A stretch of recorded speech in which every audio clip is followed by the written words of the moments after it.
Sí, sí, sí, sí. Ajá. Buenas noches.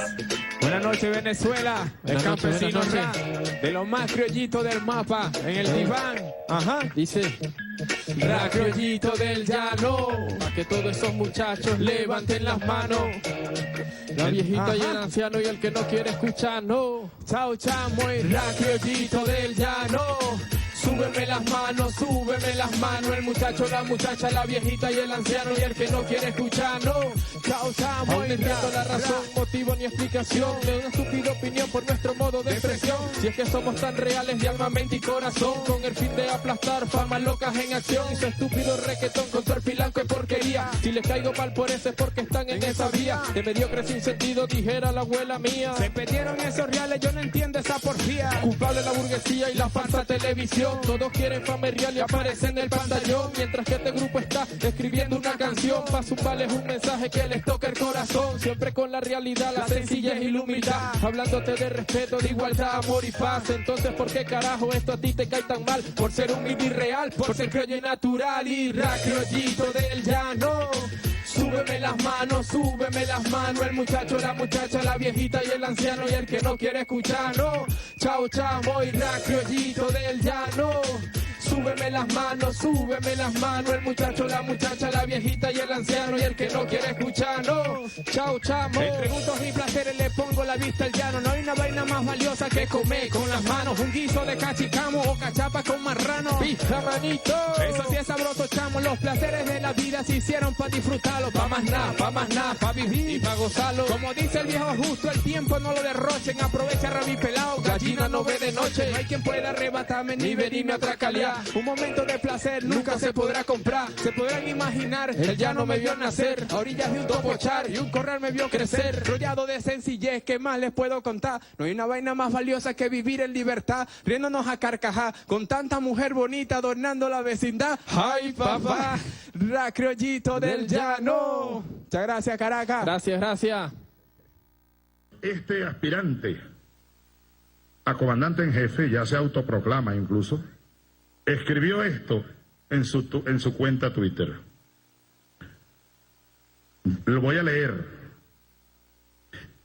El gobierno y su candidato emiten radiograma prohibiendo que en nuestros cuarteles enciendan la televisión esta noche. Eso fue la noche de su extraordinario mensaje, ¿no? Y entonces publica a continuación un radiograma forjado, sin duda en los laboratorios de guerra sucia de la burguesía a la que él pertenece, pues en su comando de campaña. Esto no es nuevo, que ellos forjen documentos. No es nuevo que ellos inventen cosas que nunca ocurrieron y luego le aplican la estrategia Ramonet, la estrategia goebbeliana, repetir una mentira tantas veces hasta que mucha gente cree que es verdad. Este es el texto forjado.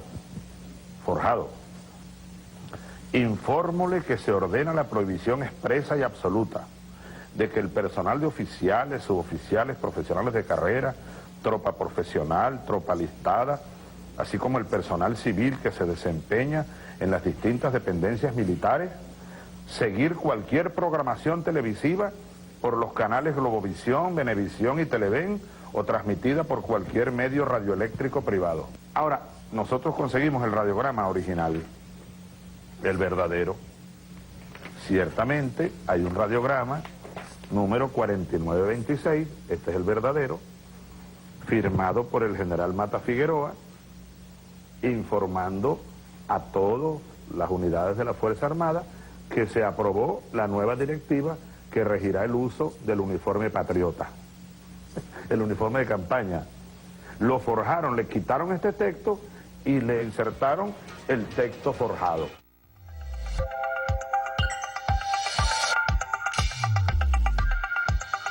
Hola hermanas y hermanos, esto es La Política en el Diván, el programa número 45, donde desentrañamos algunos de los elementos relacionados con la mente humana, con la psicología y la relación entre la psicología, la sociedad, la psicología y la política. Nos gusta mucho la frase de José Martí que decía, en política lo importante es lo que no se dice, lo que no se ve. Aquí tratamos de mostrar un poco lo que está detrás de las conductas de algunos políticos. Ahí el comandante Chávez, de una manera magistral, desenmascara a un falsificador. Ese falsificador reincidió, recayó en el hecho doloso que cometió en el año 2012 con ocasión de la campaña de nuestro comandante Hugo Chávez, campaña donde, por cierto, Chávez le ganó ampliamente las elecciones presidenciales. Hemos dicho varias veces que ostenta este señor Capriles quizás un récord mundial como el candidato que más elecciones ha perdido en menor cantidad de tiempo, porque perdió 4 elecciones en fila. Realmente, hoy vamos a hablar. Lo digo quizás de una manera un poco eufemística, porque con ocasión de la instalación de la mesa del diálogo, mira, que se ha sudado la camiseta el presidente Nicolás Maduro para lograr que una oposición, o en todo caso una dirigencia opositora, que de forma permanente ha recurrido al expediente violento, al lenguaje violento, al lenguaje del odio, a la guerra psicológica, a la guerra mediática, para intentar sus fines políticos, que en última instancia es el derrocamiento del gobierno constitucional, que en última instancia es borrar de la faz de la tierra, porque si no, no recurrirían a ese tipo de acciones violentas o ese tipo de expediente, borrar de la faz de la tierra todo lo que suene a Chávez, a chavismo, a revolución bolivariana y a los inmensos logros que en materia social, en materia política y en materia económica ha logrado la revolución bolivariana en estos 18 años, lograr, o al menos intentar, con ahínco, que estos sectores entraran por el camino del diálogo y por el camino de la paz. ¿Cómo se ha sudado la camiseta del presidente Nicolás Maduro, convocando y generando las condiciones para que ese diálogo se pudiera dar, aún en las más adversas situaciones, como la llamada que hicieron a ir a Miraflores para desencadenar un baño de sangre, o lo que señalaron en varias oportunidades de incumplir con la Constitución de la República Bolivariana de Venezuela, de agredir a otros poderes públicos? Pareciera que la Asamblea Nacional fueron electos, les dieron el mandato al ser electos de que tenían que acabar con todos los otros poderes públicos, que no había que acatar la Constitución de la República Bolivariana de Venezuela. No, la Constitución, hay un término que utilizan los abogados que creo que cabe perfectamente en este caso, la Constitución se autotutela, es decir, tiene los mecanismos dentro del propio texto constitucional para que si alguna persona, algún sector social o algún poder público vulnera o agrede o ataca la Constitución, pues están allí los mecanismos para que eso pueda ser resuelto, eso pueda ser superado. De hecho, en Venezuela, y así está en nuestra Constitución, es la Sala Constitucional del Tribunal Supremo de Justicia la última intérprete que tiene la Constitución. Así que en medio de la más perversa instalación de guerra psicológica, en medio de la instalación de un lenguaje de odio brutal, feroz, que no buscaba otra cosa sino que el lenguaje violento se convirtiera y desencadenara la violencia física propiamente dicha, la violencia social, los asesinatos, el baño de sangre. En medio del desconocimiento de los poderes públicos, del desconocimiento y la agresión a la Constitución de la República Bolivariana de Venezuela, Maduro convocó y logró sentar en la mesa de diálogo a estos sectores de la dirigencia de la llamada MUD. También se sudó la camiseta el secretario general de UNASUR, Ernesto Samper, los expresidentes, José Luis Rodríguez Zapatero. Ayer creo que el presidente Zapatero nos decía que ha hecho 2 viajes, en promedio, 2 viajes por mes, desde que en el mes de febrero el presidente Nicolás Maduro convocó a este diálogo e invitó como acompañantes a estos expresidentes y a la Secretaría General de UNASUR. Dijeron que si no estaba la presencia del Vaticano, ellos no iban a participar. Gustosamente el presidente Nicolás Maduro invitó al Papa Francisco, un representante del Papa Francisco, y de inmediato, y agradecemos a la Santa Iglesia Católica, que de inmediato respondió al pedimento del presidente Nicolás Maduro y envió a un representante especial del Papa Francisco, Monseñor Cheli. En medio de toda esta situación, se logra la instalación de la mesa de diálogo con resultados ya inmediatos. El primero, pues, sentarnos para iniciar las discusiones que le son fundamentales a la sociedad venezolana. Más del 90% en todas las encuestas, las que hacen ellos y las que hacemos nosotros cada semana, están de acuerdo que nos sentemos en una mesa de diálogo para defender y preservar el lenguaje de paz y la paz de la República propiamente dicha, para resolver los problemas derivados de la guerra económica, el sabotaje económico.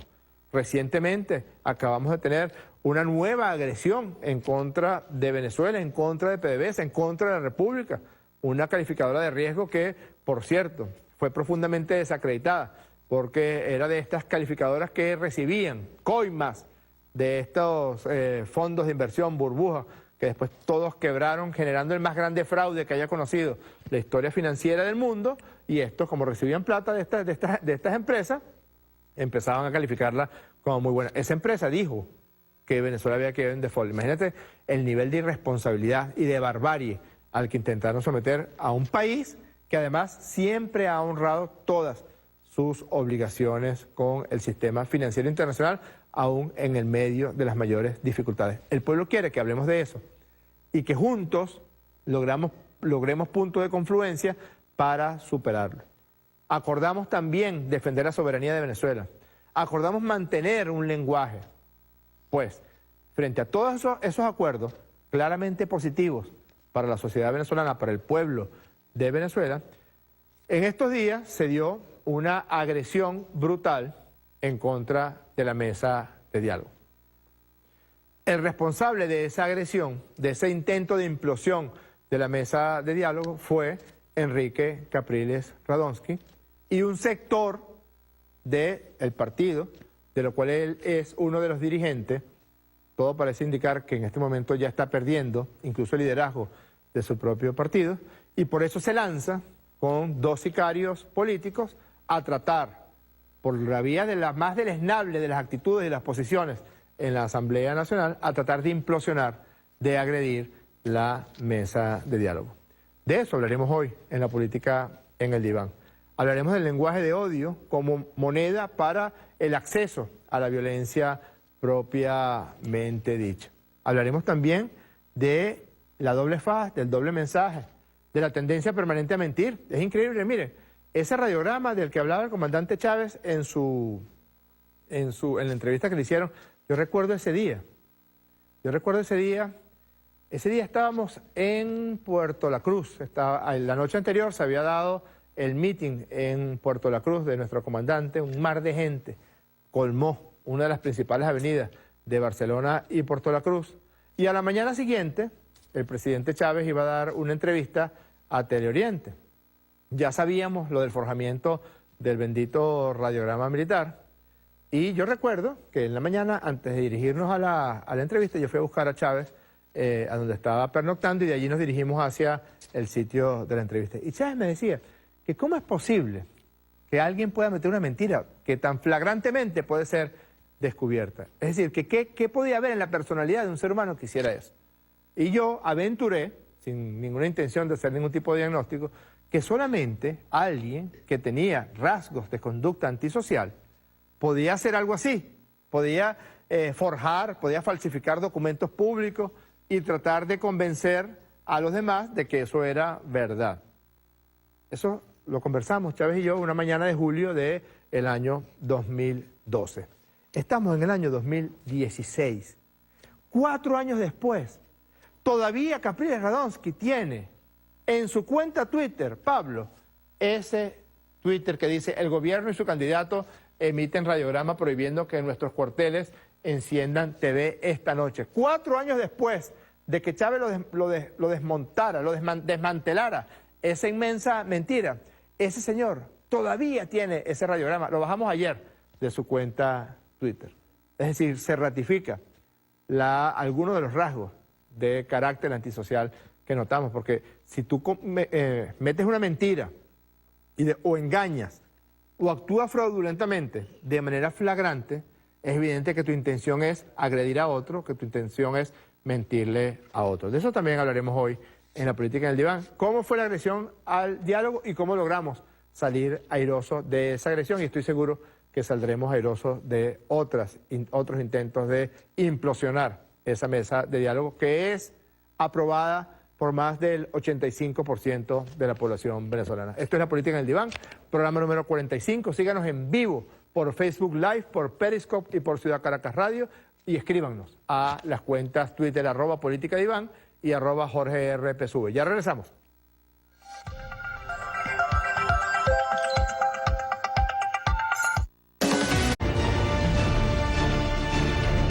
El diálogo ha sido línea central de la revolución. Primero el diálogo con el país, con el pueblo.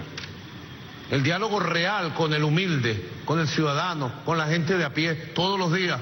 ¿Cuántas veces he llamado yo al diálogo? El diálogo sincero allí. Quien me conoce sabe que siempre he querido el diálogo sincero.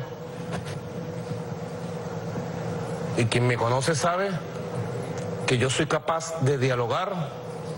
Yo he buscado en cada momento, en cada año, 2013, 2014, 2015, todo lo he hecho por la paz, por el diálogo del país, porque se respete esta Constitución, porque se respete el derecho que tiene un pueblo a hacer revolución democrática y a transformar y a construir en este país el sistema político que nos merecemos, el sistema económico que queramos construir, el sistema social en independencia, en paz, con paciencia, con sabiduría, con altura, con buena voluntad. Creo que este proceso de diálogo por la paz de nuestro país debe irse encaminando en función del interés común del país y debe ir arrojando buenos resultados. De verdad, mira, la mesa de diálogo tiene que continuar. ¿Cuál es la alternativa al diálogo? La violencia. ¿Cuál es la alternativa que tiene el diálogo? Que nos matemos. El diálogo no tiene alternativa, es diálogo, paz o diálogo y paz. Felicitarle por esta afirmación de compromiso con el diálogo, con la mesa del diálogo, con el proceso del diálogo, que, como saben y he explicado en muchas ocasiones, es el gran futuro de Venezuela, es la garantía de la paz, de la convivencia, de la esperanza. Las grandes mayorías de este país quieren coexistencia, convivencia, tolerancia, respeto, y no que venga a imponerse otra vez la bajeza de envenenar con odio, con deseo de venganza a nuestro país.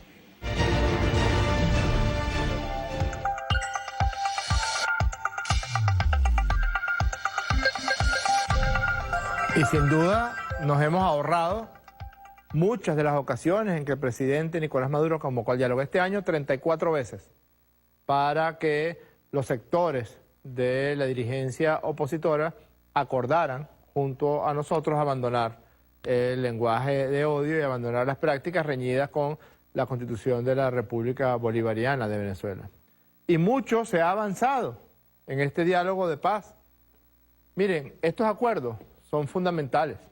Estos son los acuerdos de los cuales espera la sociedad venezolana, el pueblo de Venezuela, que nosotros podamos tomar independientemente de las profundas diferencias. Jamás nos vamos a poder poner de acuerdo, ni en la práctica, ni en las condiciones éticas, ni en las condiciones morales, ni en cómo pensamos, ni en cómo vemos la vida, ni en cómo vemos la política. Yo, por ejemplo, creo que falsificar documentos, mentir, actuar fraudulentamente es reñida con la función política. Es mentira que la política debe ser sucia para ser política. Es verdad que hay política sucia. Es verdad que hay políticos que contratan asesores que se especializan en basura, en suciedad, en cochinadas. Eso es verdad. Es lamentable, pero es verdad. Pero la política, con P mayúscula, es una de las actividades más elevadas del ser humano porque implican la posibilidad de que el acceso al poder sea para el bienestar de las grandes mayorías. Ojalá para el bienestar de todos. Es decir, no nos vamos a poder poner de acuerdo en cómo vemos nuestra forma de hacer la política, cómo vemos la forma de cumplir con el pueblo de Venezuela. Pero hay cosas en las que sí nos podemos poner de acuerdo, en que se acabe de una vez y para siempre toda forma de sabotaje, boicot o agresión a la economía venezolana. Eso lo acordó la MUD con el gobierno bolivariano.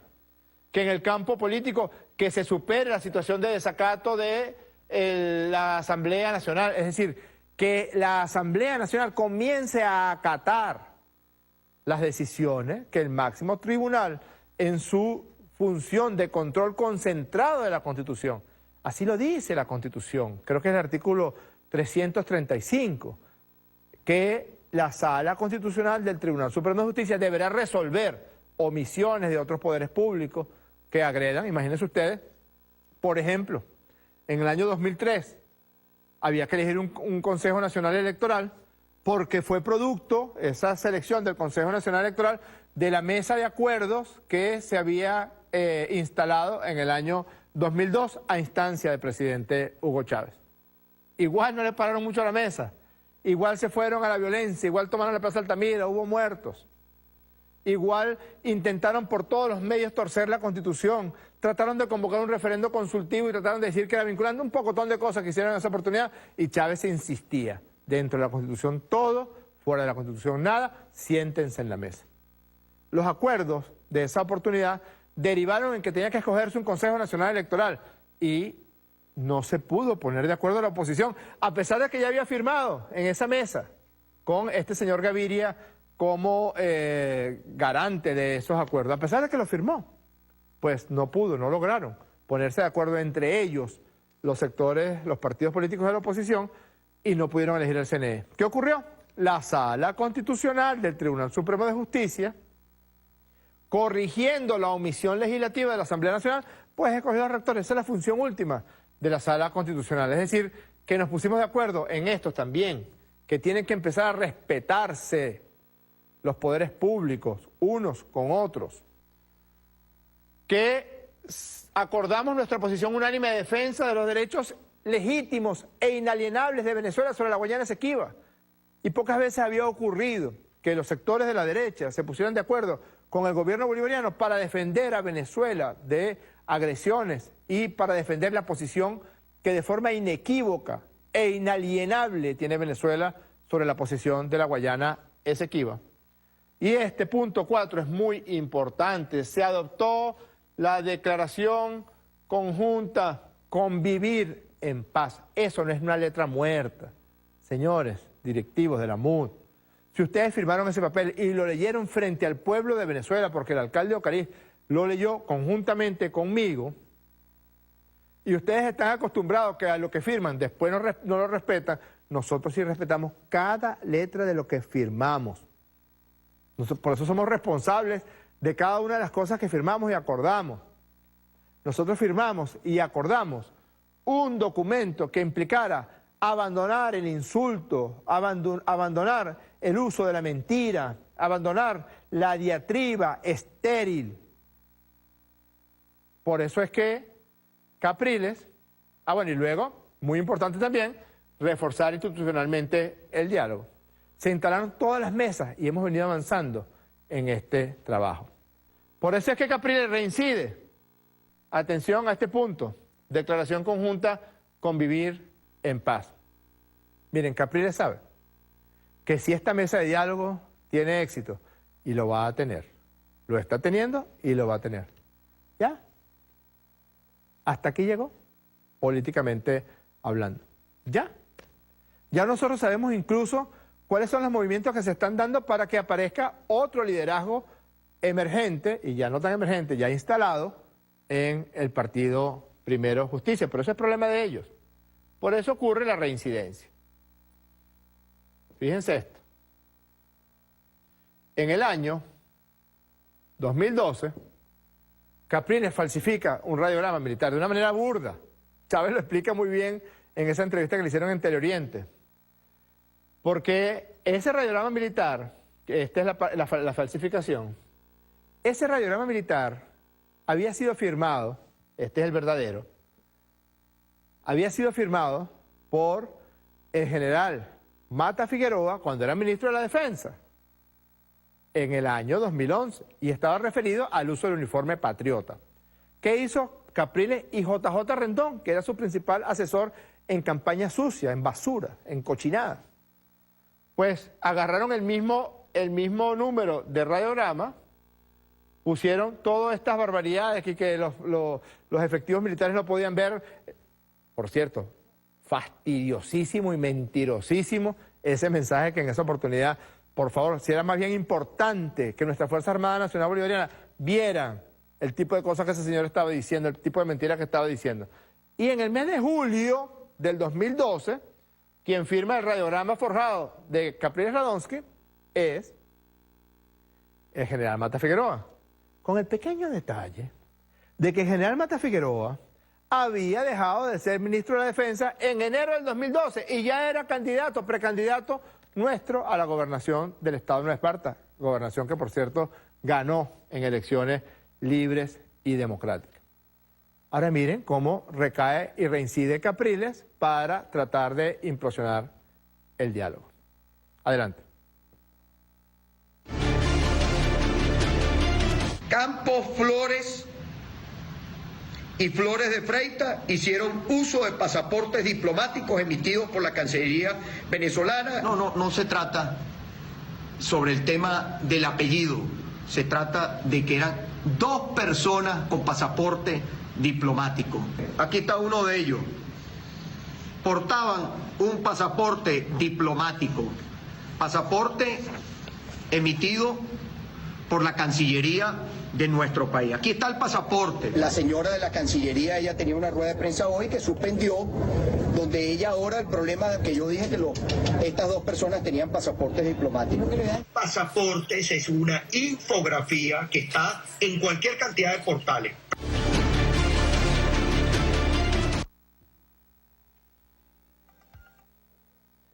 No se puede mentir tan impunemente sin que haya alguna consecuencia. Él dijo que estas personas, estos muchachos, que fueron secuestrados, ese es un juicio que evidentemente hubo una profunda manipulación política en los Estados Unidos de Norteamérica, porque a lo que estaba dirigido era a tratar de agredir al presidente constitucional de la República Bolivariana de Venezuela. Las pruebas abundan en cuanto a que allí no hubo absolutamente nada más que un secuestro al que fueron sometidos 2 ciudadanos venezolanos. Vergüenza les debería dar, Capriles. Ustedes deberían defender a todas las venezolanas y a todos los venezolanos. ¿O ustedes están de acuerdo que un representante de la DEA, de forma ilegal, porque falsificó una visa, entrara a Venezuela y preparara una operación de secuestro de 2 jóvenes venezolanos? Y que sin fórmula de juicio y sin atender ninguna ley, ni venezolana, ni haitiana, y muchísimo menos norteamericana, los hayan llevado encapuchados y secuestrados a los Estados Unidos de Norteamérica para que ustedes pudieran sacar provecho político de eso. Esa es la política que ustedes quieren hacer. Ese es el gobierno que ustedes van a tener. Es decir, el correlato de eso, cuando ustedes sean gobierno, va a ser otra vez el expediente de secuestros, de desapariciones, de tortura y de asesinato, porque es lo mismo. Es lo mismo. Entonces, tú dices que tenían pasaporte diplomático, teniendo perfecta conciencia de que eso es falso. ¿Y por qué afirmamos, y esta es la prueba, que fue una operación para implosionar el diálogo? Porque frente a esa patraña, frente a ese secuestro del que fueron sujetos estos 2 ciudadanos venezolanos, nosotros señalamos en la mesa de diálogo que se estaba violentando todos los acuerdos a los que habíamos llegado previamente, y el señor Capriles es suscriptor de esos acuerdos porque él es dirigente del partido Primero Justicia y participa en el llamado grupo G4 de la MUD, que son los 4 partidos que deciden y mandan allí, que son AD, Únete, Primero Justicia y Voluntad Popular. De los 4, Voluntad Popular no participa en la mesa de diálogo, pero Primero Justicia sí. Su representante es el señor Carlos Ocariz. Es decir, el señor Capriles es responsable de esos acuerdos. Él es responsable de este acuerdo. Declaración conjunta, convivir en paz. Defensa de la soberanía nacional. Fue vulnerada la soberanía nacional por un agente policial norteamericano que de manera ilegal, ilegítima, ingresó en territorio nacional para preparar una operación de secuestro contra ciudadanos venezolanos. Y luego coloca a 2 sicarios, que incluso son despreciados por el mismo partido Primero Justicia. Ese es el triste sino de los conversos. A Ismael García no lo quiere nadie. Nosotros los chavistas no lo queremos por traidor. Pero en Primera Justicia tampoco lo quieren. En Primera Justicia lo utilizan como sicario para hacer cosas como esta.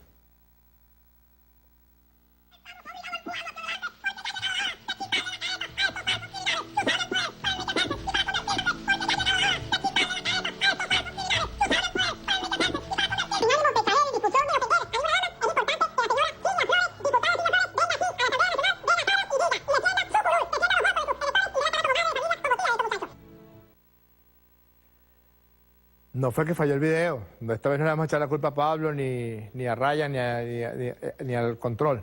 Es que nosotros no vamos a poner esa basura. Porque fue exprofeso, una violación. No solamente de los acuerdos de la mesa de diálogo, una violación de las más elementales normas de cortesía, de decencia política.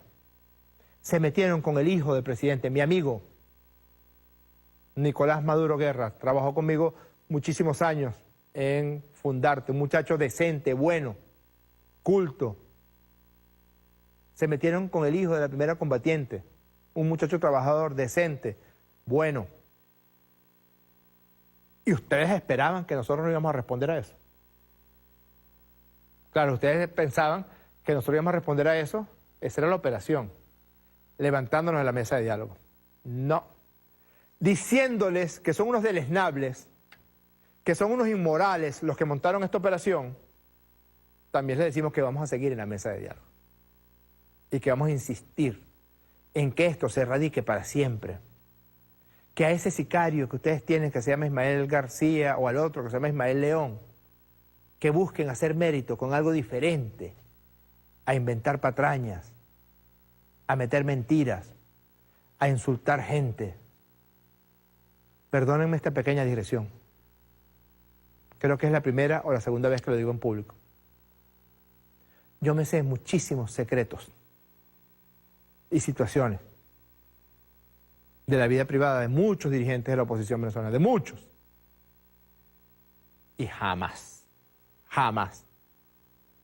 diría absolutamente nada de lo que sé. ¿Lo sé?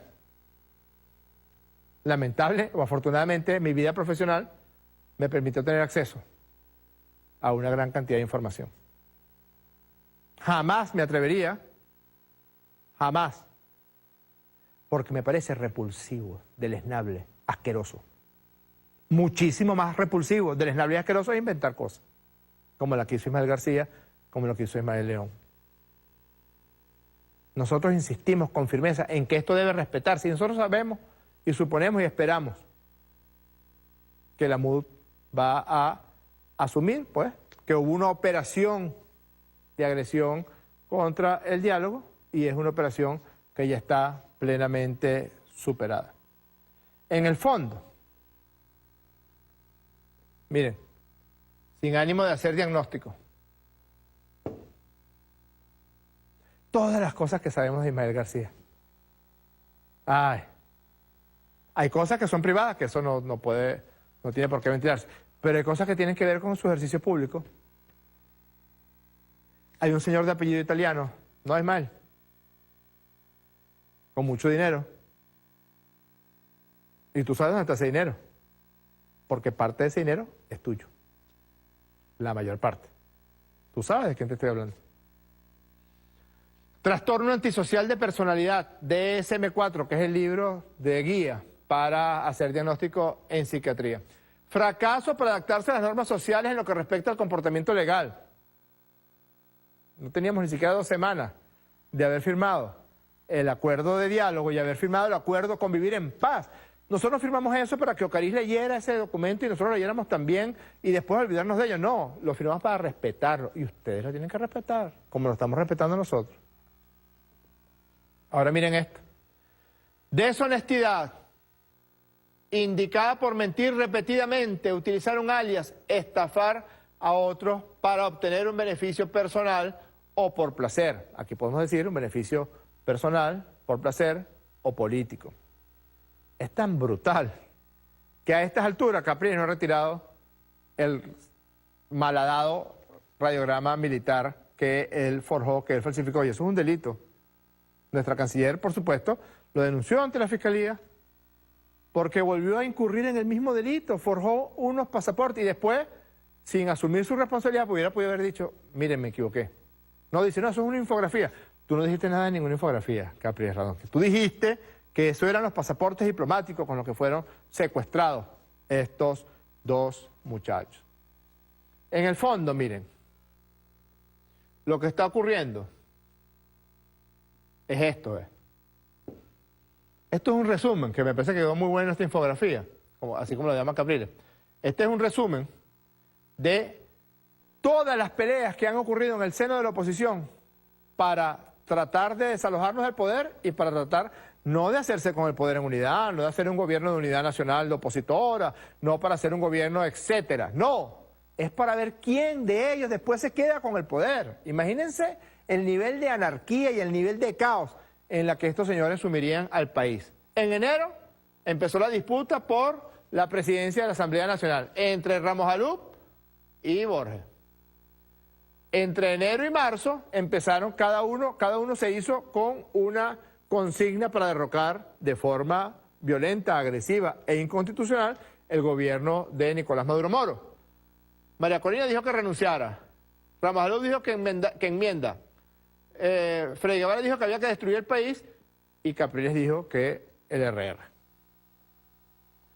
Después empezaron los rollos internos dentro de la MUD, o en todo caso afloraron, se hicieron públicos. María Corina dijo que la MUD tenía tiempo que no se reunía, a lo que le ripostó Chugo Torrealba y Ramos Alup. Perdónenme que esté hablando así como Tongo le dio a Morondongo, Morondongo le dio a Muchilán, Muchilán le dio a Bernabé, pero es que es así, así fue como pasó. Es que Songo le dio a Morondongo, Morondongo le dio a Bernabé. Después salen y dicen, ahorita es el momento de salir de Maduro. María Corina, Ramos Alup y Capriles. En septiembre el diputado Timoteo Zambrano se le ocurrió en un arresto de soberanía defender la posición justa, correcta, legítima de Venezuela en el ejercicio de la presidencia de Mercosur, y entonces septiembre podríamos catalogarlo como todos contra Timoteo. Y ¡boom! Le lanzaron, lo expulsaron de la Secretaría de Asuntos Exteriores de la MUD. En octubre la agarran con el pobre Chugo Torrealba. Lo ponen a ir a una reunión de la mesa de diálogo y después todos empezaron, Tintori, Capriles, María Corina y Ramos Alup, que tiene a veces arrestos de buen humor, muy pocas veces. Todos dijeron que habían visto el diálogo por televisión. Y entonces Ramos Alup le dice, como todos lo vieron por televisión, yo también. La verdad verdadera es que todos ellos estaban, menos la Tintori, que estaba viajando como siempre, estaban en el Hotel Meliá ese día que Chugo Torrealba dio esa declaración. Y luego, todos los ultimátums que ha habido para agredir el diálogo. Eso es realmente lo que está pasando. Que tienen tal nivel de luchas intestinas que hace casi imposible que ellos puedan sentarse y que después puedan mantener lo que dicen dentro de la mesa fuera de ella. Lo que yo estoy diciendo aquí es exactamente lo mismo que lo que dijimos en la mesa de diálogo. Y a veces notamos con asombro que transcurre la reunión en un determinado clima, que hay acuerdos, que hay convergencias para estos acuerdos que llegamos y después escuchamos algo completamente diferente por televisión, como dicen ellos. Vamos a una pausa y al regreso vamos a conversar sobre el lenguaje del odio con nuestro hermano, el flamante ministro del Poder Popular para la Cultura, Freddy Ñáñez.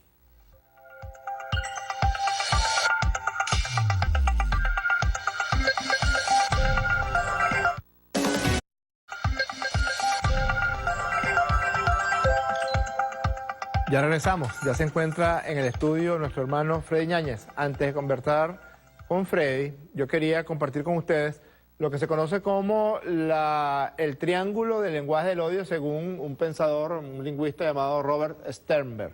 Él dice que hay tres elementos fundamentales para catalogar el lenguaje del odio. El primero es la negación de la intimidad entre personas y el distanciamiento, así lo llamó él. ¿Qué es? Que la persona odiada pueda provocar repulsión a través del distanciamiento. Y a veces uno dice, bueno, qué diferentes son cuando se sientan en la mesa de diálogo los jefes de la MUD y luego cuando salen y empiezan a decir y utilizar un lenguaje completamente diferente al que utilizaron. Es que el lenguaje que tienen que utilizar frente a los medios de comunicación no puede parecerse a un lenguaje de acercamiento, tiene que parecerse a un lenguaje de distanciamiento, que se ha llevado a los extremos de producir repulsión o asco. Usted escucha lo que dice Patricia Poleo, o lo que dice Orlando Urdaneta, o lo que dice María Corina Machado, o lo que dice Lilian Tintori. Es un lenguaje que permanentemente promueve la exaltación del odio, de la repulsión, del distanciamiento. Eso mismo que hace Capriles Radonsky, ¿no? Eso que hizo Ismael García, eso que hizo Ismael León en la Asamblea Nacional. El segundo punto es la pasión, y esto sí es una característica, pero preponderante de algunos sectores de la dirigencia de la derecha venezolana, que es la generación de situaciones, la mayor parte de ellas falsas, de miedo o ira intenso. Nosotros tenemos un video que nos reservamos de presentar en la mesa de diálogo. Es un video resumen de personas tomadas por la ira. Yo quiero matar a Maduro, quiero matar a Maduro. ¿Por qué? Y a todo lo largo de la Revolución Bolivariana han recurrido a estos mecanismos. Que si tenías 3 hijos te iban a quitar uno. ¿Se acuerdan? Que si tenías 2 carros te iban a quitar uno. Que en el año 2002 y 2003 decían en las organizaciones de clase media, deben tener ollas de aceite hirviendo por si los círculos bolivarianos vienen a arrojarle, es decir, incitando al asesinato. Es esto, ¿eh? La pasión. Justamente de eso viene a hablarnos hoy Freddy, del lenguaje de la pasión en la política, también. Y luego está el compromiso, que son actos ya, no son actos emotivos, emocionales, sino cognitivos. Es decir, una construcción, un constructo, para que las personas no tengan ninguna forma de acercarse a otro ser humano. Es decir, los chavistas somos burros, somos micos, somos macacos, siempre recurren a todas estas campañas de guerra sucia. Esa es la intención del forjamiento del radiograma militar por parte de Capriles Radonsky y también del forjamiento de estos llamados pasaportes diplomáticos. Y ni siquiera voy a mencionar la basura, la basofia, la asquerosidad de lo dicho por Ismael García e Ismael León y otros en la Asamblea Nacional. ¿Por qué es esto? Es la construcción de una situación de compromiso que en todo caso atrape, es como si pudiéramos poner aquí, Freddy, en este triángulo, y aquí dibujamos, y aquí lo que dibujamos es a las personas opositoras, atrapadas completamente en el triángulo del odio. Doctor Freddy Ñañez, más doctor será usted, el lenguaje del odio en la política. Lo que quisiéramos plantear acá y dejar muy claro es que entre la política y el odio existe un abismo que separa estas polaridades y las pone por vías distintas. A nosotros se nos quiere acostumbrar con toda esta propaganda que existe, que todo es culpa de la política, que por culpa de la política las parejas se separan, los amigos se dejan de hablar y la familia entra en una discordia que antes no existía. No lo es, no es culpa de la polarización. Todo lo contrario. Lo que hay en la sociedad es la suma de partes. Originalmente, radicalmente, la sociedad es la suma de las partes. Partes que están en conflictos radicales, activos o no activos, pero están en conflictos o de intereses de clase, o de miradas étnicas, o de miradas religiosas, distintos conflictos, porque eso es lo que es una pluralidad activa. Eso es lo político de una sociedad. La política es lo que va a hacer que esas partes, en una conflictividad radical, puedan articularse y crear una hegemonía y producir un nuevo orden sobre la conflictividad. Es decir, toda política se fundamenta en la conflictividad para producir nuevos procesos o dispositivos de consenso. Una conflictividad regulada. Sí, porque la política lo que va a hacer es regular el odio. En realidad, la política dice, bueno, muy bien, yo no estoy de acuerdo con la mirada que tiene tal grupo. No obstante eso, como yo tengo la razón, yo voy a articular una mayoría en torno a mí para que el orden que pueda venir después de las contradicciones, sea un orden más o menos dominante según la idea que yo tengo. Entonces me comprometo con una idea, tengo una fidelidad y empieza la afirmación de una identidad. Ya no la negación del otro, sino la afirmación de una identidad donde nosotros decimos, bueno, vamos a construir una sociedad con determinadas características, con determinadas expectativas. Y allí entonces esa diferencia, esa negatividad radical, es una negatividad que pasa a producir una nueva forma de sociedad pluralista, pero de un pluralismo activo, manteniendo la conflictividad. Es decir, la política es la capacidad de sostener el conflicto, sostenerlo, aceptarlo, como hacen ustedes en la mesa de diálogo, que se tienen que sentar con personas que nos han insultado, nos han amenazado, que han mentido, que han usado todos los instrumentos de degradación humana, pero ustedes se sientan en favor de lo común, es decir, de la necesidad de mantener la paz. El desbordamiento del odio, Freddy, es la negación de la política, en lo que estás mencionando. Totalmente. ¿Y qué hay cuando hay negación de la política? Bueno, la guerra. Por eso el presidente Nicolás Maduro dice, no es que hay una alternativa al diálogo, es que es diálogo o es diálogo, porque lo otro no es alternativo. ¿Qué es lo otro? La guerra, que se fundamenta en la desmesura del odio, porque la guerra, a diferencia de la política, configura un enemigo, deshumanizándolos. Dice, mi enemigo, pongamos el caso, el chavista, no es humano, es un narcotraficante, es un asesino, es un criminal, es un corrupto, es un ignorante, es un salvaje, es un bárbaro, es la enfermedad, es la muerte. Y como ya no es mi igual, entonces lo que procede es el aniquilamiento de ese contrario a quien hemos degradado profundamente. Entonces, si estos sectores que han incitado ni siquiera la regulación del odio y ni siquiera el odio, sino el desbordamiento o de la pasión o de un compromiso hacia el desprecio y la repulsión, ¿qué han hecho si no es política? La despolitización de todo lo que nosotros hemos conseguido. Yo soy de los que cree que el chavismo, que la emergencia de Chávez y la emergencia de esta referencia política que hoy conocemos como el chavismo, evitó una guerra. La guerra de quienes habían perdido la opción de participación dentro de la sociedad, quienes habían quedado excluidos. Los relegados por Todos décadas. los relegados no tenían otra opción que una pulsión violenta para poder cambiar las cosas. Y surge Chávez y surge el chavismo y reconvoca a una mayoría a descargar esa pulsión, pero en la afirmación de un nuevo orden, es decir, vamos a refundar, vamos a reconstruir, vamos a cambiar, vamos a transformar, vamos a revolucionar. Y eso canaliza de alguna manera las expectativas, las fuerzas, y bueno, se construye una constitución que finalmente termina siendo la única referencia de consenso, la única referencia de un todo que nos puede en este momento mantener y nos mantiene en paz. Pero, ¿qué hacen los que quieren gobernar? Saben que no tienen un proyecto político que sea capaz de articular a las mayorías, porque ¿quién de ellos pudiera decir a las mayorías que dándole más dinero a los banqueros y liberalizando la moneda y aceptando inversiones extranjeras? El señor Ramos Alud dijo en Monagas que había que privatizar todo lo privatizable. Entonces, incluyendo los servicios de salud y de educación. ¿Cuál articulación van a conseguir? Ninguna. Entonces, ¿cómo puedo yo gobernar un país como este que está altamente politizado? Despolitizándolo a través de dos dispositivos. El primer dispositivo es la guerra efectiva, porque yo no creo que haya una guerra psicológica y después una guerra física. Hay una guerra que tiene etapas. Ya empieza siempre en lo simbólico, en el lenguaje, en la forma estética, en la forma de la circulación de la propaganda, y después, bueno, ya se da lo que se tiene que dar. Y la segunda etapa de la guerra, pues ya es el aniquilamiento. ¿Cómo gobernaría un proyecto de exclusión?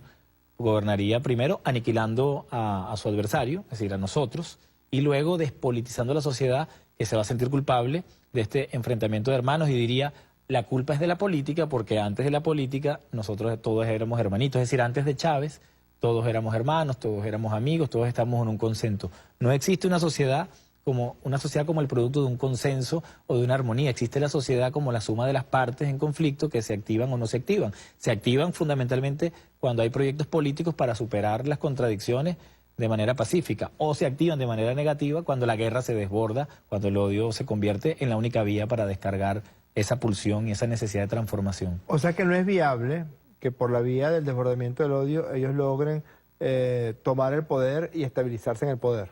Ellos tomarían el poder siempre que se despolitice la sociedad por la vía de la guerra, por la vía de la violencia, y luego por la vía simbólica de la capitalización de las consecuencias traumáticas de esa guerra. ¿Qué dicen ellos? Bueno, en primer lugar, ese que está sentado allí en Miraflores no es el presidente, es un ilegítimo es una persona usurpadora, todos los descalificativos que ellos han dicho. Entonces no hay que respetarlo a él, que es lo mismo decir, no hay que respetar un orden constitucional, no hay que respetar unas instituciones, ni un consenso que hemos construido durante estos 17 años desde que tenemos una nueva constitución. Entonces ese desbordamiento es el caos, en ese desbordamiento no hay liderazgos, por eso ellos no están ni siquiera interesados en liderar a una oposición, ellos están interesados en el desbordamiento de todo lo que sucede. Yo cuando alguien me dice la oposición es bastante torpe, yo creo que ellos congénitamente tienen una arrogancia que los lleva a no leer el país en este momento y a subestimar a su adversario y en subestimar al pueblo.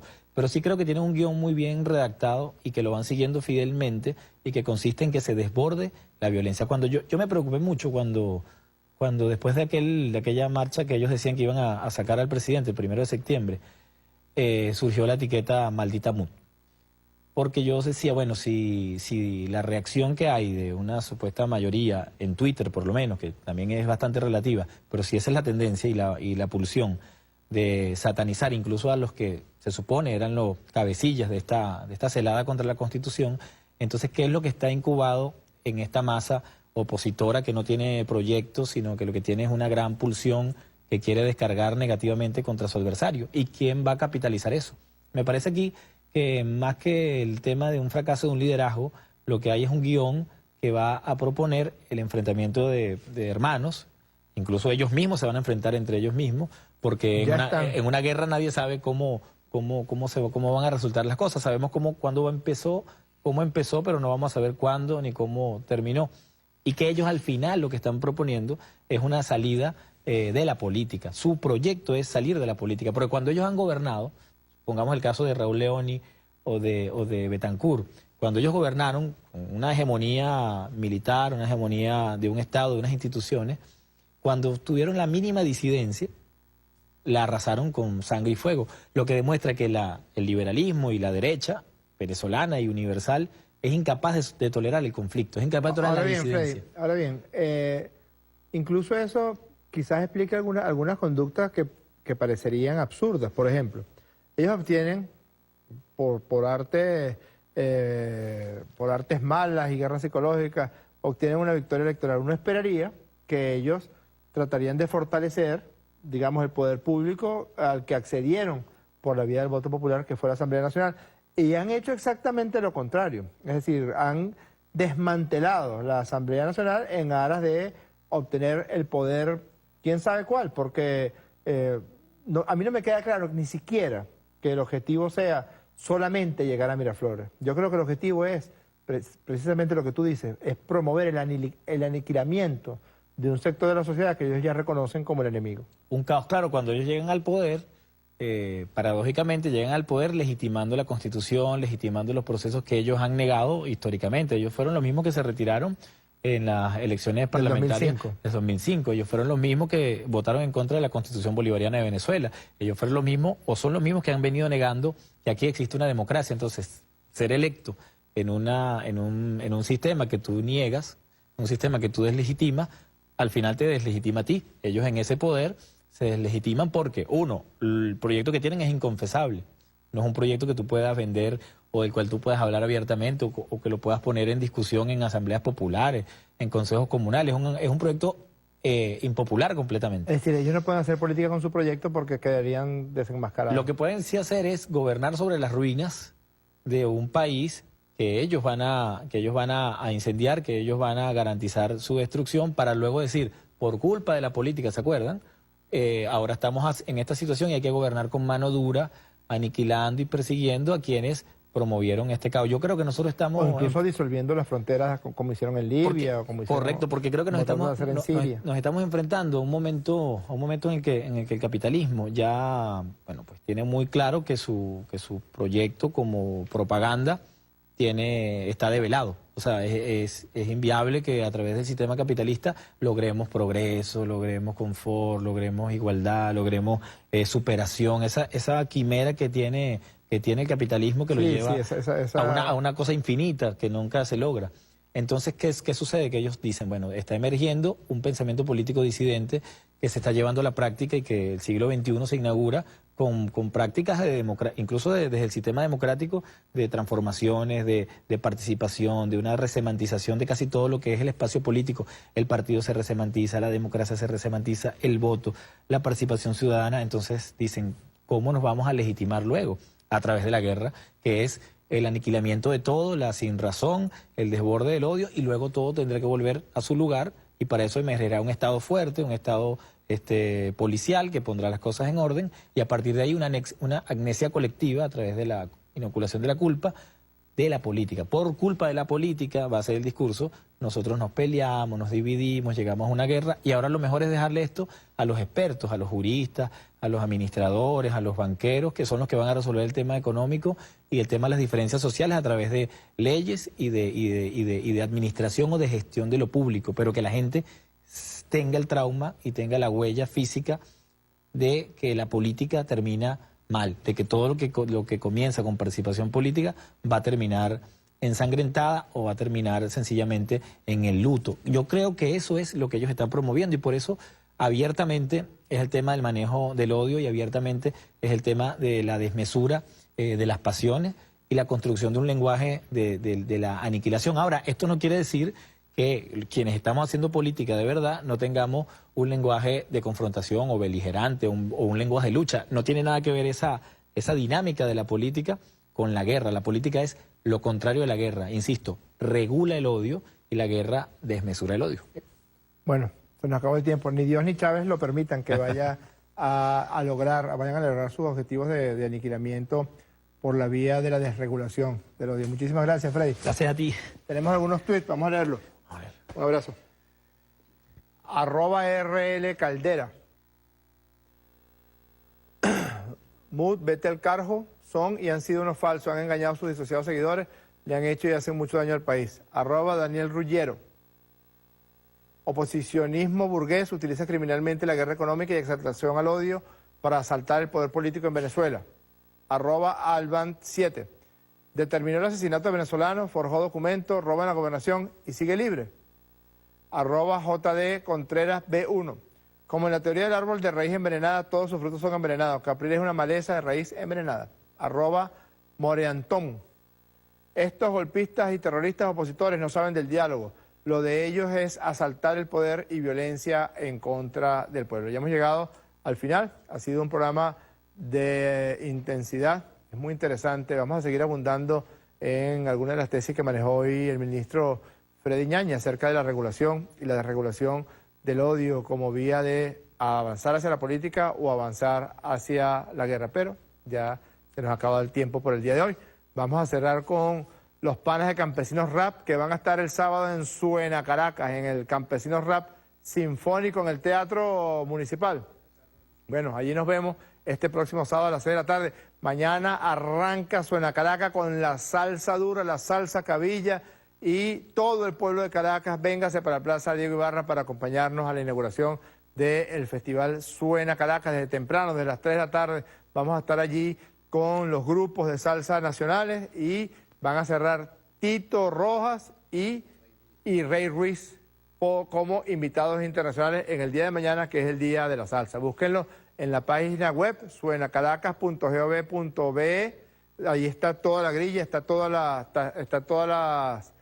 las programaciones en los espacios abiertos, en el Parque Hugo Chávez la programación infantil, en los teatros recuperados por la Revolución. Vamos a traer trovadores, vamos a traer al baterista de Los Ramones, que es uno de los invitados más importantes de lo que viene a este Festival Suena Caracas, y es un festival que ha sido atacado porque es gratis. Ha sido atacado porque se aleja del odio, y ha sido atacado porque es lo que siempre ha promovido la Revolución Bolivariana, que los sectores populares, que no se necesita el dinero para acceder a la recreación, para acceder a la cultura, para acceder a la vida, para acceder al amor, para acceder a la risa. Eso es una entelequia capitalista, que para poder promover el uso y el acceso a la cultura tenga que hacerse a través del dinero. Suena Caracas ha demostrado que no, que todos tienen derecho a ver a los mejores artistas nacionales e internacionales. El Festival de Teatro de Caracas ha demostrado que no, ha demostrado que todos tienen derecho a precios muy módicos de ver lo mejor del teatro nacional e internacional. La Feria del Libro, Filben, la Feria del Libro de Caracas también han demostrado que no se necesita dinero para acceder a miles y miles y miles de libros que solamente en la Revolución Bolivariana han sido editados. Así que aquí está, y estará el sábado en el Teatro Municipal, Campesinos Rap Sinfónico, y cierran el programa de hoy con la canción El Conuquero. Sí, sí, sí. Aprovechamos también para mandarle saludos a la banda que nos está viendo, la banda de Campesinos Rap.